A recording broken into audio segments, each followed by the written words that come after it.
Hello, কই যাবে তুমি? তুমি কই যাবা? ঢাকা যাবা কেন? হ্যাঁ, ঢাকা যাবো।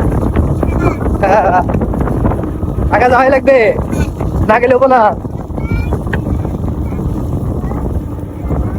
ফাইনালি 10 দিন পর আজকে আমরা ঢাকার উদ্দেশ্যে রওনা হইলাম। তো বাড়ির কাছ থেকে একটা অটো ভ্যান নেই, সেটাতে করে যাচ্ছি। আর এদিকে ভ্যানালা বলতেছে যদি এগুলা গাড়ি নিয়ে ঢাকা যাওয়া যাইতো তাহলে মানুষ তাই যেত। তাই আমি বললাম যে হ্যাঁ, মানুষ এখন আর কষ্ট করতে ভালোবাসে না। মানুষ 2 টাকা বেশি খরচা হলো যেন স্বস্তিতে আরামে জ্যাম মুক্তভাবে যেতে পারে। তো বাড়ি থেকে খানিক দূরেই আরেকটা বাজার আছে, সেখান থেকে একটা সিএনজি নিব। সেই সিএনজিতে করে আমরা চলে যাব সিরাজগঞ্জ শহরে। তো ফাইনালি আমরা সিএনজি নিয়েছি, পিছনে 3টা সিট আমরা 3জনই নিয়েছি, মানে আমি আমার ছেলে এবং আমার ওয়াইফ। তো আমার ছেলে তো সেই খুশি, সে বাড়ি যাবে, সে ঢাকা যাবে, সেটা নাকি তার নিজের বাড়ি। আর আমার ছেলেও আজকাল ব্লগ করা জানে, সে শিখে গেছে। সেই ক্যামেরার সামনে আসলেই টাটা বাই বাই, লাইক করো, সাবস্ক্রাইব করে এগুলো কথা বলে বেড়ায়, দেখতে খুব ভালোই লাগে। আর কি বলবো ভাইরে ভাই, বাড়িটা যে কি জন্য সিরাজগঞ্জে হয়েছিল, কারণ সিরাজগঞ্জের বাসালারা এতটাই দামি, মানে তাদের কথা বলাই যায় না। ঠিক আছে, ঈদের ভিতরে আসলে তাদের ভাড়া ডাবল দিতে হয়, তারপরে ভোগান্তি, কাউন্টারে বসে থাকতে হয়, ঠিকমতো ফ্যান থাকে না। এদিকে ছেলের মায়ের কাণ্ড দেখেন, ছেলের মায়ের অবস্থা একবারে নাজেহাল। এদিকে কাউন্টারে প্রচণ্ড গরম, তার উপর সামনে একটা যাত্রীর একটা কিউট বেবি, ঠিক আছে, সে আমার কোলে আসবে, তাই তাকে কোলে নিলাম।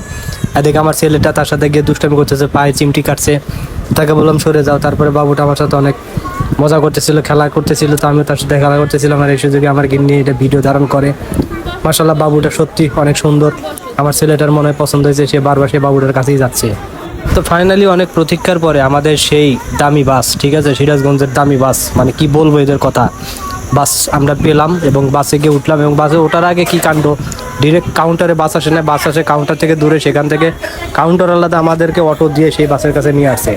আর এদিকে দেখেন বাসে ওঠার পরে আমাদের অবস্থা, ঠিক আছে, মোট কথা গরম যেন পিছুই ছাড়ছে না। দেখেন এদিকে ফ্যানও চলতেছে, আর এদিকে আমার বাবুটা, ঠিক আছে, মাশাআল্লাহ মনে হয় ঘুমাবে। তো ফাইনালি আমার বাবুটা সেতুর উপরে আসার পরে ঘুমিয়ে গেছে, তার দুষ্টমি বন্ধ হয়ে গেছে।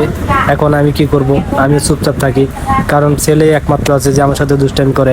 আর ছেলের মাও, সে তো মনে করেন যে গরমে কাহিল, সে তো চুপচাপ বসে আছে, সে কোনো কথাই বলতেছে না। এদিকে ছেলের বলতেছে বাবা আইসক্রিম খাবো। তো একটা ফিলিং স্টেশন এসে যখন তেল ভরা, সেখান থেকে একটা আইসক্রিম কিনেছি এবং ছেলেকে দিয়েছি, সে খুবই মজা করে খাচ্ছে এবং ছেলে মাও খাচ্ছে। বললাম তোমরা একা একা খাচ্ছ, একটা আমাকে দিবা না? তো তারপর আমাকে একটু দেয়, আমি একটু খাই। সত্যি একটু আইসক্রিম খাওয়ার পর অনেক ভালো লাগতেছিল, মনে হয় সারাদিনের ক্লান্তি দূর হয়ে গেল। তো ফাইনালি আমরা রুমে চলে এসেছি। গাইস, এই যে আমরা বাসায় আসলাম, বাসায় এসে দেখেন গরম ভাত রান্না করছি, আর এই যে ডিম ভাজি করে নিয়ে, ঠিক আছে, আমরা তাই খাচ্ছি। এ হচ্ছে আমাদের জীবন।